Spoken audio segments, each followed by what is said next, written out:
ഒരുപാട് ക്രൂരതകൾ സ്കൂൾ അധികൃതരുടെ ഭാഗത്തു നിന്നും കുഞ്ഞുങ്ങൾക്ക് നേർക്ക് കണ്ടുവരുന്നുണ്ട്. ഒരുപാടെണ്ണം കണ്ടു ഈ അടുത്ത സമയത്തൊക്കെ. പാലക്കാട് ഉണ്ടായ സംഭവമുണ്ട്, അതുപോലെ പല സ്ഥലങ്ങളിലും. അത് ഞാനെല്ലാം വിശദമായിട്ട് പറയുന്നില്ല. പക്ഷേ ഇന്നലെ ഉണ്ടായ അതിദാരുണമായ ഒരു സംഭവം ഉണ്ടല്ലോ, മനസ്സിൽ വളരെ വല്ലാതെ എന്നെ സ്പർശിച്ചു. അത് ഉറക്കം പോലും കിട്ടുന്നില്ല, ആ രീതിയായിപ്പോയി. ഒരുപാട് പേര് എൻ്റെ അടുത്ത് അതിനെക്കുറിച്ച് ചോദിച്ചു, സാർ ഇതിനെക്കുറിച്ചൊരു വീഡിയോ എന്താ ചെയ്യാത്തതെന്ന് ചോദിച്ചു. അപ്പോൾ ഞാൻ ആലോചിച്ചപ്പോൾ എൻ്റെ മനസ്സിന് തന്നെ വലിയ പ്രയാസം വന്നു. അത് ഓർക്കുന്ന പോലും എനിക്കിഷ്ടമല്ല അങ്ങനെയുള്ള ഒരു സംഭവം. ഒരു 5 വയസ്സുകാരൻ അവൻ്റെ കൂട്ടുകാരനോടൊപ്പം ഒരു ബസ് സ്റ്റോപ്പിൽ ബസ് കാത്ത് നിൽക്കുകയാണ് രാവിലെ. 5 വയസ്സുകാരൻ പഠിക്കുന്നത് UKG വിദ്യാർത്ഥിയാണ്. അവനെ വാട്ടർ ബോട്ടിലും അവൻ്റെ ബാഗും സ്കൂൾ യൂണിഫോമും ഒക്കെ ധരിച്ച് ഇങ്ങനെ അവൻ്റെ കൂട്ടുകാരോടൊപ്പം നിൽക്കുകയാണ്. അപ്പോൾ ബസ് വന്നു. എല്ലാവരും ബസ്സിൽ കയറാൻ തുടങ്ങിയപ്പോൾ യവനെ മാത്രം തടഞ്ഞു. ബാക്കി കുട്ടികളെ കയറ്റിക്കോട്ട്, നീ കയറണ്ട എന്ന് പറഞ്ഞ് അവനെ അവിടെ നിർത്തി. നീ കാരണം നീ ഫീസ് തന്നിട്ടില്ലെന്ന്, സ്കൂളിൻ്റെ ബസ്സിൻ്റെ ഫീസ് കൊടുത്തില്ല എന്ന്. ആ കുഞ്ഞിനുണ്ടായ മാനസിക ആഘാതം എന്താണെന്ന് ഈ വൃത്തികെട്ടവരാലോചിച്ചിട്ടുണ്ടോ ഇതിൻ്റെ പുറയിൽ? ഇത് ചേലേമ്പ്ര, അതായത് മലപ്പുറത്ത് ചേലേമ്പ്ര എന്ന് പറയുന്ന സ്ഥലത്തുള്ള ALP എയ്ഡഡ് UP സ്കൂളാണ്. ALP aided UP school. ഇത് എയ്ഡഡ് സ്കൂളാണെന്ന് ആലോചിച്ച് നോക്കിക്കോളൂ. എയ്ഡ് എന്ന് പറഞ്ഞാൽ നമുക്കറിയാമല്ലോ, അവിടെ നിയമിച്ച് കാശൊക്കെ വാങ്ങാൻ അധ്യാപകരെ നിയമിച്ച് അതിൻ്റെ ശമ്പളവും അതിൻ്റെ കൈക്കൂലിയൊക്കെ വാങ്ങി വലിയ തുക വാങ്ങിയെടുത്ത് മുഴുവനായിട്ട് വാങ്ങിയെടുക്കാൻ ഉള്ള അനുവാദം ഇവർക്ക് മാനേജ്മെൻറ്റിനുണ്ട്. അവർ വാങ്ങിയെടുക്കും, അവസാനം നിയമനം സ്ഥിരപ്പെടുത്തും, സർക്കാർ ശമ്പളം കൊടുത്തോളും, മാനേജ്മെൻറ്റ് ശമ്പളം കൊടുക്കണ്ട. അപ്പോൾ അവിടെ ഒരു സ്കൂൾ ബസ്സുണ്ട്. ഇത് ഇങ്ങനൊരു ALP എയ്ഡഡ് സ്കൂളാണിത്. എയ്ഡഡ് എന്ന് പറയുന്നത് ഇതാണ്. എയ്ഡഡ് എന്ന് പറയുന്ന സ്ഥാപനം ഇതാണ്. ഗവൺമെൻറ്റിൻ്റെ, അതായത് ശമ്പളം മുഴുവൻ ഗവൺമെൻറ് കൊടുക്കും. അതായത് നമ്മുടെ നികുതിദായകരുടെ ശമ്പളം, നമ്മുടെ കാശെല്ലാം എടുത്ത് ശമ്പളം കൊടുക്കും. അധ്യാപകർക്കും ഹെഡ് മിസ്ട്രസിനും എല്ലാം ശമ്പളം കൊടുക്കും. അപ്പോൾ അവിടെ ആളുകളെ നിയമിക്കാനുള്ള അവകാശമൊക്കെ മാനേജ്മെൻറ്റാണ്. ആ നിയമിക്കുമ്പോൾ മൊത്തമായിട്ടൊരു തുക, അത് എത്രയോ ലക്ഷങ്ങളാണെന്നറിയാമോ, ഒരു 50 ലക്ഷം രൂപ വരെയൊക്കെ ഉണ്ട്, കാശ് വരും, അത് വാങ്ങിക്കും. അങ്ങനെ കൊടുത്താണ് അവിടുത്തെ അധ്യാപകർ നിയമനം നേടിയിട്ടുള്ളത്, അല്ലാതെ അവരെ മെരിറ്റ് കൊണ്ടൊന്നും അല്ല. ഈ അവിടുത്തെ ഹെഡ് മിസ്ട്രസ് എന്ന് പറയുന്നത് ഇങ്ങനെ ഇരുന്ന് മൂത്ത് വന്നേക്കുന്നതാണ്. അതൊന്ന് ആലോചിക്കണം. അപ്പോൾ ഈ കുട്ടിയുടെ കാര്യം നമ്മൾ ചിന്തിക്കുമ്പോൾ ഈ കുഞ്ഞിനെ എവിടെ നിർത്തി? അവനവിടെ ഒറ്റയ്ക്ക് നിൽക്കുകയല്ലേ, കരഞ്ഞുകൊണ്ട് ബസ് സ്റ്റോപ്പിൽ നിന്നു. അതിനടുത്തുള്ള ഒരു പ്രായമുള്ളൊരു സ്ത്രീ ഉണ്ടല്ലോ അടുത്ത് താമസിക്കുന്ന, അവരിത് കണ്ടിട്ട് വന്ന് എന്താ മോനെ എന്ന് ചോദിച്ചപ്പോൾ ബസ് കയറ്റിയില്ല എന്ന് പറഞ്ഞു. അവനെ അവൻ്റെ വീട്ടിൽ കൊണ്ടാക്കി. എത്രയോ നല്ലൊരു സ്ത്രീയാണ് അവർ. വളരെ പ്രായമുള്ള വൃദ്ധയായ ഒരു സ്ത്രീയാണ് ഈ കൊണ്ടാക്കിയത്. അവർക്ക് എത്രയോ വിവരമുണ്ടെന്ന് ആലോചിച്ച് നോക്കിയുള്ളൂ. നേരെ മറിച്ച് ഈ കുഞ്ഞിനെ കയറ്റാതെ പോയ ആ സ്കൂളിലെ ആ ബസ്സിൻ്റെ ഡ്രൈവർ, അല്ലെങ്കിൽ അതിൽ വല്ലം ആരെങ്കിലും ആ സഹായി ഉണ്ടെങ്കിൽ അവരുടെയൊക്കെ വിവരം നമ്മളൊന്ന് ആലോചിച്ച് നോക്ക്. അവസാനം ചോദിച്ചപ്പോൾ അന്വേഷിച്ചപ്പോൾ പറഞ്ഞത് ഹെഡ് മിസ്ട്രസിൻ്റെ ഉത്തരവാണ്. കാര്യം എന്തെന്നറിയോ, ഇവൻ്റെ അച്ഛൻ ജോലി ചെയ്യുന്നത് ഒരു ഗൾഫ് കൺട്രിയിലാണ്. അവിടെ എന്തോ ഒരു ബുദ്ധിമുട്ട് അയാൾക്ക് വന്നിട്ട്, അയാൾക്ക് എന്തോ ഒരു സാമ്പത്തിക ബുദ്ധിമുട്ട് വന്നു. അങ്ങനെ അയാൾ വീട്ടിലോട്ട് പണം അയക്കാൻ വൈകി.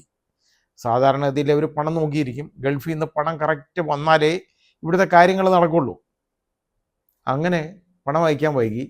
അപ്പോൾ ഈ കുഞ്ഞിൻ്റെ അമ്മ വിളിച്ച് ആ സ്കൂളിലെ ഈ ക്ലാസ് ടീച്ചറുടെ അടുത്ത് പറഞ്ഞു, ഇതുപോലെ ടീച്ചർ, അത് 1 മാസം 2 മാസം പൈസ അടയ്ക്കാനുണ്ട്, ഞങ്ങൾ ഉടനെ ഞാൻ അത് കൊണ്ടുവന്ന് അടയ്ക്കാം, മോനെ ബസ്സിൽ കൊണ്ടുപോകണം. സാരമില്ല, ഞാൻ ഉടനെ അത് അടച്ചോളാം, ഇങ്ങനെ ഇച്ചിരി ബുദ്ധിമുട്ടുണ്ട് എന്നവർ പറഞ്ഞു. അങ്ങനെ പറഞ്ഞൊരു ഉറപ്പ് കിട്ടിയവർക്ക് കുഴപ്പമില്ല എന്ന്.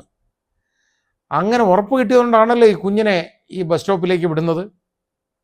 അവസാനം എന്താ, ഇത് പോയി പ്രിൻസിപ്പലിൻ്റെ അടുത്ത് പറഞ്ഞു കഴിഞ്ഞാൽ അതൊന്നും പറ്റിയല്ല. ഹെഡ് മിസ്ട്രസ് പറഞ്ഞു, വലിയ ആളല്ലയോ ഹെഡ് മിസ്ട്രസ്. മനുഷ്യത്വം ലേശം ഇല്ലാത്ത ആളുകളാണ് ഇവിടെയൊക്കെ വർക്ക് ചെയ്യുന്നത്. ഇങ്ങനെയുള്ളവർ സ്കൂളിൽ വർക്ക് ചെയ്യാൻ പറ്റുമോ? പ്രത്യേകിച്ച് ഈ പിഞ്ചു കുഞ്ഞുങ്ങൾ പഠിക്കുന്ന സ്കൂളുകളിൽ ഇവരെ ഒന്നും ഒരിക്കലും ജോലിക്ക് വെക്കരുത്, അവിടുന്ന് പറഞ്ഞയക്കണം ഇതിനെയൊക്കെ അവിടുന്ന്. കാരണം ഈ ജോലിക്ക് കൊള്ളത്തില്ല. ഇവളൊന്നും മനുഷ്യ സ്ത്രീയല്ല, ആണെങ്കിൽ ഇങ്ങനെ ചെയ്യത്തില്ല. അവസാനം അത് ഫീസ് കൊടുത്തില്ല. ശരിയായി ഇവർ പറഞ്ഞതുകൊണ്ടാണ്, ഈ ക്ലാസ് ടീച്ചർ ഇങ്ങനെ പറഞ്ഞതുകൊണ്ടാണ് അത് കൊടുക്കാൻ പറ്റാതെ പോയത്. ആ ഒരൊറ്റ കാരണം കൊണ്ടാണ് അങ്ങനെ ആ ക്ലാസ് ടീച്ചർ പറഞ്ഞു, അതുകൊണ്ടാണ് ഈ കുഞ്ഞിനെ അയക്കാനിടയായത്. അല്ലെങ്കിൽ അയക്കുകയല്ല അവർ.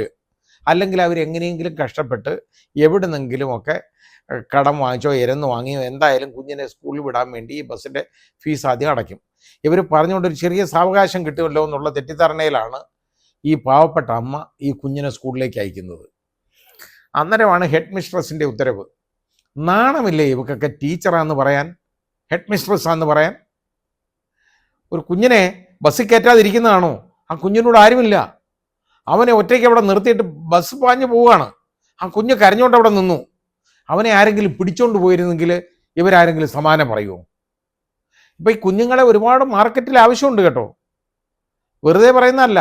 കാരണം അവയവ കച്ചവടമൊക്കെ നടക്കുന്ന നമ്മുടെ നാട്ടിൽ ഈ കുഞ്ഞുങ്ങളെ ഒരുപാട് പേര് തട്ടിക്കൊണ്ടു പോകാറുണ്ട്. ഈ പിഞ്ചു കുഞ്ഞ് ഭാഗ്യം കൊണ്ട് അവൻ രക്ഷപ്പെട്ടു. അവനെ ആ പ്രായമുള്ള സ്ത്രീ, മനുഷ്യത്വമുള്ള ഒരു സ്ത്രീ കണ്ടതുകൊണ്ട് ആ കുഞ്ഞ് രക്ഷപ്പെട്ടു. അവർ ഈ കരഞ്ഞുകൊണ്ട് നിന്ന് അവനെ വിളിച്ച് അവൻ്റെ വീട്ടിൽ കൊണ്ടാക്കി. ഇതിന് ചില്ലറ കാര്യമല്ല. അവസാനം എന്താണെന്നറിയോ, ഇത് പ്രശ്നമായി. ഇത് സ്കൂളിൽ അറിഞ്ഞപ്പോൾ സ്കൂൾ മാനേജ്മെൻറ്റും ഈ ടീച്ചേഴ്സും ഒക്കെ കൂടെ നേരെ ഈ അമ്മയുടെ അടുത്ത് ഈ വിദ്യാർത്ഥിയുടെ വീട്ടിലോട്ട് ചെല്ലുന്നു, പറയുന്നു അതെ ഒരബദ്ധം പറ്റിപ്പോയതാണ്, ഇങ്ങനെ ഉണ്ടാവത്തില്ല എന്നൊക്കെ. അപ്പോൾ ആ അമ്മയുണ്ടല്ലോ, അവർ മാന്യതയുള്ളൊരു സ്ത്രീയാണ്. അവരൊറ്റ കാര്യമേ പറഞ്ഞുള്ളൂ, ഇനി ഈ സ്കൂളിലോട്ട് കുഞ്ഞിനെ അയക്കുന്നില്ല.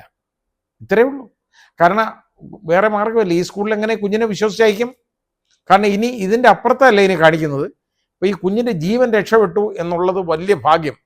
ഈ കുഞ്ഞിനെ ആരെങ്കിലും തട്ടിക്കൊണ്ട് പോയതിനെ അവൻ തന്നെ നിന്നിരുന്ന കരഞ്ഞുകൊണ്ട് നിൽക്കുന്ന ഒരു കുഞ്ഞ്, ആരുമില്ല, അവനെ പിടിച്ചുകൊണ്ട് പോകാൻ എന്ത് എളുപ്പമാണ്. അവൻ്റെ ഭാഗ്യം കൊണ്ട്, ആ വീട്ടുകാരുടെ ഭാഗ്യം കൊണ്ട് ഏതായാലും അവൻ്റെ ജീവൻ രക്ഷപ്പെടുന്നു. ആരും വന്നവനെ തട്ടിക്കൊണ്ടുപോയില്ല. ഇല്ലെങ്കിൽ ഇന്നത്തെ കാലത്ത് നമ്മൾ വിചാരിക്കുന്നതല്ല, കുഞ്ഞുങ്ങളെ കണ്ണിലെ കൃഷ്ണമണി പോലെ സൂക്ഷിക്കേണ്ടതാണ്. കാരണം എപ്പോൾ പോയെന്ന് ചോദിച്ചാൽ മതി. കാരണം ഇവന് ചോദിക്കാനും പറയാനും ഒന്നും ആരുമില്ലല്ലോ, അവന് പറ്റുന്നില്ല.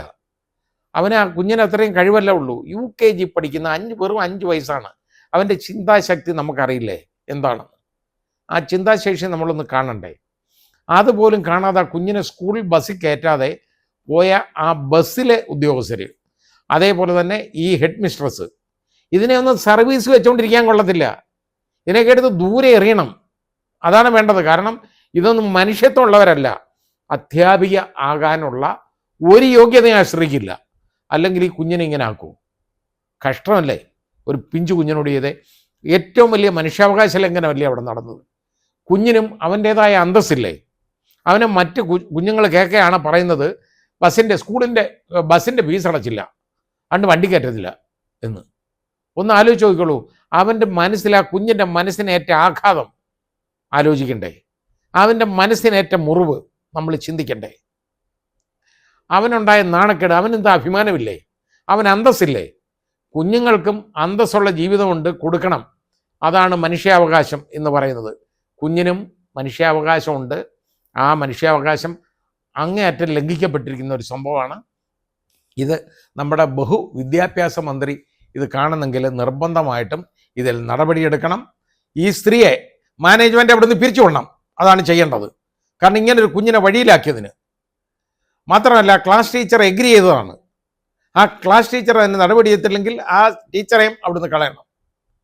ഇതുപോലെ കുഞ്ഞുങ്ങളെ പഠിപ്പിക്കുന്ന സ്ഥാപനത്തിലാണ് ഇത്രത്തോളമുള്ള ക്രൂരത അരങ്ങേറുന്നത്. കാണണം, മനസ്സിലാക്കണം, തിരിച്ചറിയണം.